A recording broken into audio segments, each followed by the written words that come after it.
توجہ ہے سارے صاحب؟ اپنی زندگی میں ایک معمول بنا، پورے دن میں ایک تہیہ کرے آج کی رات اپنے امام کے ساتھ کہ مالک میں دن میں کوئی ایک کام، ایک چیز آپ کو ایک ہدیہ کرنا، وہ کسی بھی صورت میں کرنی، زیارت آل یاسین پڑھ دیا کرے امام کے لیے، ایک درود پڑھ لیا، اللہم صلی علی محمد و آل محمد، نیت صرف امام کے لیے کریں کہ مولا میں نے آج یہ درود آپ کو ہدیہ کیا، آپ کو تحفہ دیا۔ اب یقین ایمان سے بتائیں، آپ امام کی بارگاہ میں آئے ہیں، آپ کیا لے کے آئے امام کی؟ آپ جو سارا دن کام کرتے ہیں، آپ نے امام کے لیے، آپ نے ایک منٹ اپنے امام کے لیے نکال دیا۔ اپنی زندگی کا ایک معمول بنائیں کہ آج 15 شعبان کی رات، آج مولا کی آمد کا دن ہے، مولا میں آپ سے عہد کرتا ہوں کہ آج کے بعد میں اپنی ساری زندگی کا ایک معمول بناتا ہوں کہ دن میں میں یہ کام، یہ ایک نیت یا ایک زیارت، یہ ایک آیت، یہ ایک درود میں آپ کو ہدیہ کیا کروں۔ یہ ایک وعدہ کر کے جائیں، آج جشن سے اٹھ کے جائیں تو امام سے ایک وعدہ کر کے، پھر دیکھیے گا اپنی زندگی کی رونقیں بھی دیکھیے گا، اپنی زندگی میں جتنی پریشانیاں ان کو ختم ہوتے بھی دیکھیے گا۔ یہ آج کا میرا ایک پیغام ہے۔ صلوات پڑھے مل کے محمد و آل محمد۔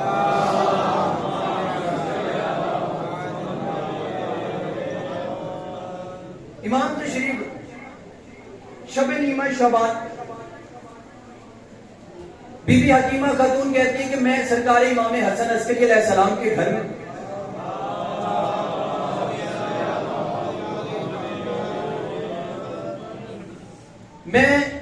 ان کے گھر میں تھی، اور اپنے گھر جانے لگی تو مجھے 11ویں حجت نے کہا کہ پھوپھی اماں آج گھر نہ جائیے گا۔ کہا کہ بیٹا آج روکنے کی کوئی خاص وجہ؟ کہا اماں آج میرے گھر میں اللہ کی 12ویں حجت آنے والی ہے۔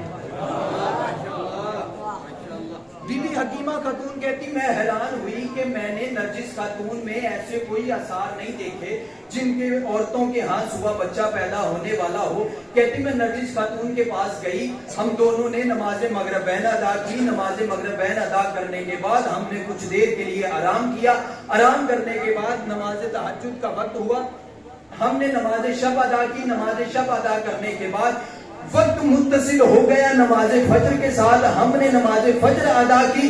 بی بی حکیمہ خاتون کہتی ابھی نماز فجر ختم ہونی تھی کہ میرے اور نرجس کے درمیان، میرے اور نرجس کے درمیان ایک نور والا پردہ حائل ہوا ہے۔ وہ نور والا پردہ حائل کا ہونا تھا۔ بی بی حکیمہ خاتون کہتی میں دیکھتی رہی ہوں، وہ نور والا پردہ جو تھا میرے اور نرجس کے درمیان تھا۔ تھوڑی دیر کے بعد حکیمہ خاتون کہتی وہ نور والا پردہ اٹھا ہے، میں کیا دیکھتی ہوں، نرجس کی گود میں ایک چاند ہے۔ وہ چاند صرف ایسے نہیں ہے، ماں بھی سجدے میں ہے، بیٹا بھی سجدے میں ہے۔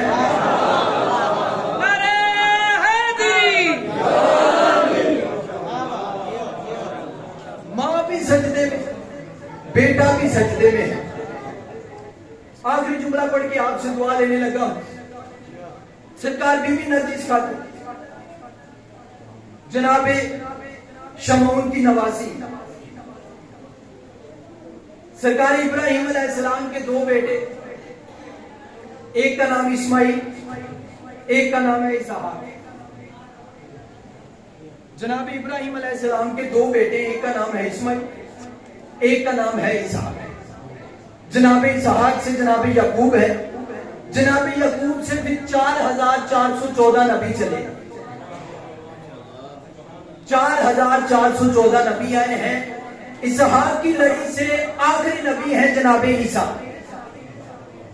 توجہ کرنی ہے، سرکار ابراہیم علیہ السلام کے 2 بیٹے، ایک اسحاق ایک اسماعیل۔ جناب اسحاق سے جناب یعقوب، جناب یعقوب سے آگے 4414 نبی ہیں۔ آخری نبی ہے جناب عیسیٰ۔ جناب اسحاق کی لڑی سے آخری نبی ہے جناب عیسیٰ۔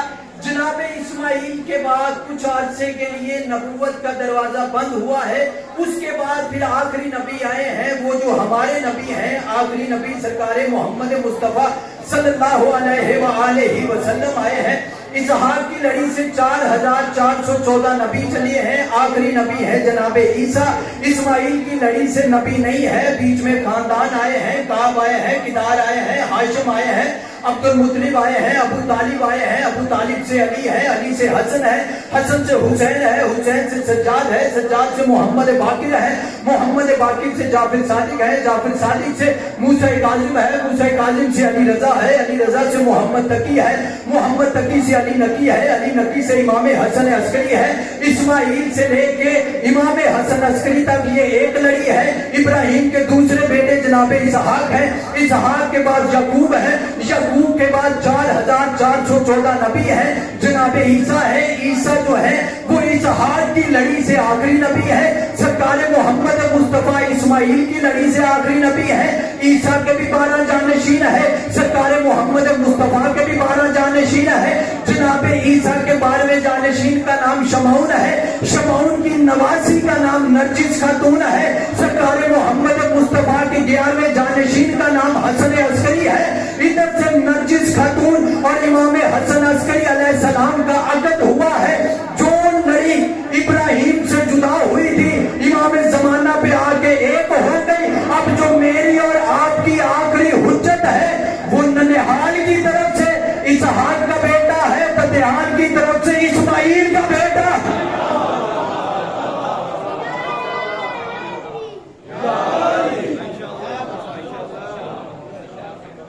ننہال کی طرف سے جناب اسحاق امام زمانہ تشریف لے آئے، کعبہ میں تشریف لائے،